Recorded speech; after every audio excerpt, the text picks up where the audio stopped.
第三届世界12强棒球赛 B 组预赛今仔暗时就要开始比赛。伫台北大巨蛋有台湾对阵韩国的比赛。另外，多明尼加伫天母棒球场是对阵古巴。日本队伫名古屋的巨蛋是对阵澳洲队哦。咱今仔解破新闻，就要请雅顺来为咱分析这届12强赛台湾的对战力，各有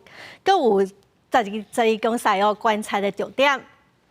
是主播。 咱今仔日这个棒球12强赛 B 组的预赛，因暗6点半开战，特别跟韩国队来对战。明仔载是对战着多明尼加，所以来拜六、礼拜拜一是参日本、澳洲，也有古巴来比赛。地点拢是伫咧咱台北大巨蛋。若是顺利晋级入去到超级循环赛，是21至23会伫咧日本东京巨蛋来咧比赛。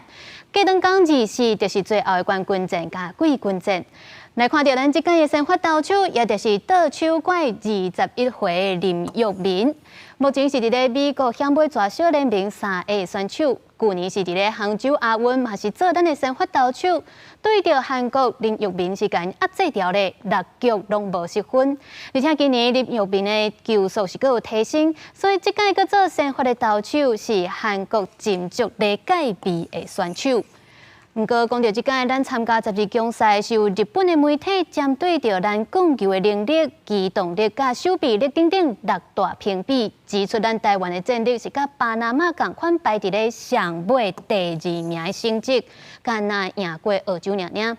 详细来分析到即届咱的弱势，包括原地，互人认为上有可能会做先发投手的高林内容，因为受伤来退出比赛。 佮有去年参加经典赛的王碧荣、吴念婷、甲张玉成等等这选手，即届12强赛嘛是拢无参加。不过，咱嘛是有占到5场拢伫咧大巨蛋比赛的主场优势，而且嘛佮有受到日本境界的强力打者林立，也佮有吉力吉了公馆，甚至也佮有顶礼拜对捷克热身赛讲出满贯炮的林安可等等一寡强棒的选手，希望因暗6点半对阵韩国会当为咱抢到一个好彩头。所以来，咱就将镜头交转去给主播。